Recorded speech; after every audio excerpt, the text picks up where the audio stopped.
آج کا مضمون ہے خدا کی بادشاہی کا پس منظر، background of the kingdom of God.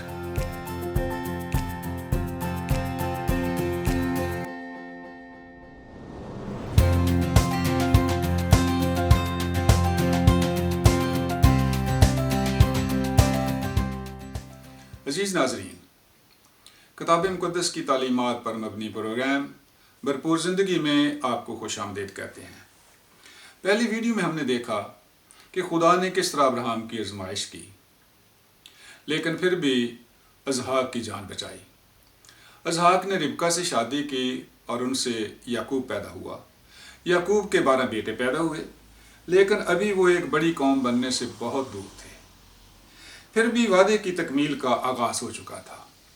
یعقوب اپنے بیٹے یوسف کو سب سے زیادہ پیار کرتا تھا اور یوسف کے بھائی اس سے حسد کرتے تھے، اس لیے یوسف کے بھائیوں نے اسے مصریوں کے ہاتھ بیچ دیا اور اپنے باپ کو بتایا کہ اسے کوئی جنگلی درندہ کھا گیا ہے۔ یوسف اس طریقے سے غلامی میں مصر پہنچ گیا اور اپنے مصری آقا کی خدمت بڑی وفاداری کے ساتھ کرتا تھا، لیکن پھر بھی اس پر جھوٹا الزام لگا کر اسے جیل میں ڈال دیا گیا۔ اپنی قید کے دوران یوسف سوچتا تھا، کیا یہ دنیا خدا کے اختیار میں نہیں ہے؟ لیکن خدا جانتا تھا کہ وہ کیا کر رہا ہے۔ اگر یوسف جیل میں نہ جاتا تو اس کی ملاقات فرعون کے نوکر سے نہ ہوتی اور وہ فرعون کے دربار میں نہ پہنچ سکتا تھا۔ اسی طریقے سے جب خدا کے خادموں پر تکلیفیں اور مصیبتیں آتی ہیں تو وہ مایوس ہو جاتے ہیں، لیکن وہ نہیں جانتے کہ یہی ان کی کامیابی کا راستہ ہے۔ اس طریقے سے یوسف جیل سے نکل کر فرعون کے دربار میں پہنچ گیا اور فرعون نے اسے تمام ملک مصر کا حاکم مقرر کیا۔ فرعون کی خواب اور یوسف کی کامیابی کے سارے بیان کو ہم توریت میں پڑھتے ہیں۔ تب فرعون نے یوسف کو بلوا بھیجا، سو انہوں نے جلد اسے قید خانہ سے باہر نکالا اور اس نے حجامت بنوائی اور کپڑے بدل کر فرعون کے سامنے آیا۔ فرعون نے یوسف سے کہا، میں نے ایک خواب دیکھا ہے جس کی تعبیر کوئی نہیں کر سکتا، اور مجھ سے تیرے بارے میں کہتے ہیں کہ تو خواب کو سن کر اس کی تعبیر کرتا ہے۔ یوسف نے فرعون کو جواب دیا، میں کچھ نہیں جانتا، خدا ہی فرعون کو سلامتی بخش جواب دے گا۔ تب فرعون نے یوسف سے کہا، میں نے خواب میں دیکھا کہ میں دریا کے کنارے کھڑا ہوں اور اس دریا میں سے 7 موٹی اور خوبصورت گائیں نکل کر نیستان میں چرنے لگیں۔ ان کے بعد اور 7 خراب اور نہایت بدشکل اور دبلی گائیں نکلیں، اور وہ اس قدر بری تھیں کہ میں نے سارے ملک مصر میں ایسی کبھی نہیں دیکھی۔ اور وہ دبلی اور بدشکل گائیں ان پہلی 7 موٹی گائیوں کو کھا گئیں، اور ان کے کھا جانے کے بعد یہ معلوم بھی نہیں ہوتا تھا کہ انہوں نے ان کو کھا لیا ہے، بلکہ وہ پہلی کی طرح جیسی کی تیسی بدشکل رہیں۔ تب میں جاگ گیا اور پھر خواب میں دیکھا کہ ایک ڈنٹی میں 7 بھری اور اچھی بالیں نکلی، اور ان کے بعد اور 7 سوکھی اور پتلی اور پوربی ہوا کی ماری ہوئی بالیں نکلیں، اور یہ پتلی بالیں ان 7 اچھی بالوں کو نگل گئیں۔ اور میں نے ان جادوگروں سے اس کا بیان کیا، پر ایسا کوئی نہ نکلا جو مجھے اس کا مطلب بتاتا۔ تب یوسف نے فرعون سے کہا، فرعون کا خواب ایک ہی ہے، جو کچھ خدا کرنے کو ہے اس نے فرعون پر ظاہر کیا ہے۔ وہ 7 اچھی گائیں 7 برس ہیں، اور وہ 7 اچھی بالیں بھی 7 برس ہیں۔ خواب ایک ہی ہے، اور وہ 7 بدشکل اور دبلی گائیں جو ان کے بعد نکلی، اور وہ 7 خالی اور پوربی ہوا کی ماری ہوئی مرجائی ہوئی بالیں بھی 7 برس ہی ہیں، مگر کال کے 7 برس۔ یہ وہی بات ہے جو میں فرعون سے کہہ چکا ہوں کہ جو کچھ خدا کرنے کو ہے اسے اس نے فرعون پر ظاہر کیا ہے۔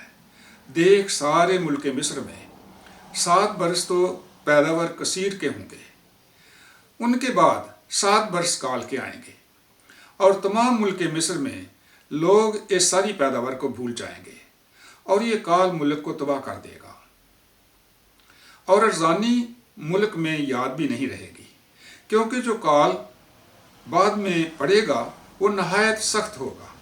اور فرعون نے جو یہ خواب 2 دفعہ دیکھا تو اس کا سبب یہ ہے کہ یہ بات خواب خدا کی طرف سے مقرر ہو چکی ہے اور خدا اسے پورا کرے گا۔ اس لیے فرعون کو چاہیے کہ ایک دانشور اور عقل مند آدمی کو تلاش کر لے اور اسے ملک مصر پر مختار بنائے، اور فرعون یہ کرے تاکہ اس آدمی کو اختیار ہو کہ وہ ملک میں ناظروں کو مقرر کرے اور رضانی کے 7 برسوں میں سارے ملک مصر کی پیداوار کا 5واں حصہ لے لے، اور ان اچھے برسوں میں جو آتے ہیں سب کو کھانے کی چیزیں جمع کریں، اور شہر شہر میں غلہ جو فرعون کے اختیار میں ہو خورش کے لیے فراہم کر کے اس کی حفاظت کریں۔ یہی غلہ ملک کے لیے ذخیرہ ہوگا اور 7 برس کے لیے جب تک ملک میں کال رہے گا کافی ہوگا، تاکہ کال کی وجہ سے ملک برباد نہ ہو جائے۔ یہ بات فرعون اور اس کے سب خادموں کو پسند آئی، سو فرعون نے اپنے خادموں سے کہا، کیا ہم کو ایسا آدمی جیسا یہ ہے جس میں خدا کی روح ہے مل سکتا ہے؟ اور فرعون نے یوسف سے کہا، چونکہ خدا نے تجھے یہ سب کچھ سمجھا دیا ہے اس لیے تیری مانند دانشور اور عقل مند کوئی نہیں، سو تو میرے گھر کا مختار ہوگا اور میری ساری رعایا تیرے حکم پر چلے گی، فقط تخت کا مالک ہونے کے سبب سے میں بزرگ تر ہوں گا۔ اور فرعون نے یوسف سے کہا، دیکھ میں تجھے سارے ملک مصر کا حاکم بناتا ہوں۔ اس طرح فرعون نے یوسف کو ملک مصر کا حاکم مقرر کیا اور اسے تمام اختیارات عطا کیے۔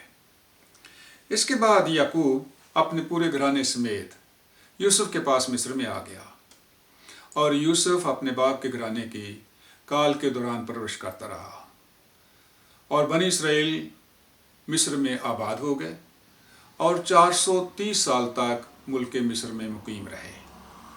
اس لمبے عرصے کے دوران بنی اسرائیل بڑھ کر ایک بڑی قوم بن گئے، اور خدا کے اس وعدے کی تکمیل ہوئی جو اس نے ابراہیم کے ساتھ کیا تھا کہ تیری نسل بڑھ کر ایک بڑی قوم بن جائے گی۔ بنی اسرائیل کی بڑھتی آبادی سے مصری پریشان ہو گئے، اور اس وقت کے مصر کے بادشاہ نے حکم جاری کیا کہ اسرائیلیوں پر سختی کی جائے اور ان کے ساتھ غلاموں جیسا سلوک کیا جائے، اور اس طریقے سے مصری اسرائیلیوں پر ظلم کرنے لگے، اور اسرائیلی مصریوں کی غلامی میں کراتے تھے اور سوچتے تھے کہ ان کے باپ دادا سے خدا نے وعدہ کیا تھا کہ خدا ان کو مصر سے نکال کر ملک کنعان میں لے جائے گا، لیکن شاید خدا اپنا وعدہ بھول گیا ہے، لیکن خدا اپنا وعدہ ہرگز نہیں بھولتا۔ خداوند نے بنی اسرائیل کا قرآن سنا، ان پر نگاہ کی اور ابراہیم، اسحاق اور یعقوب کے وعدے کو یاد کیا، اور بنی اسرائیل کی رہائی کے لیے کام شروع کر دیا۔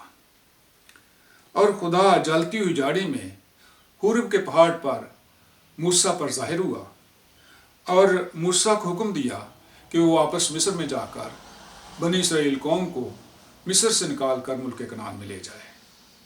اگلی ویڈیو میں ہم موسیٰ کی جلتی ہوئی جھاڑی میں خدا سے پہلی ملاقات کا حال تفصیل سے بیان کریں گے۔ ویڈیو دیکھنے کے لیے شکریہ۔ God bless you.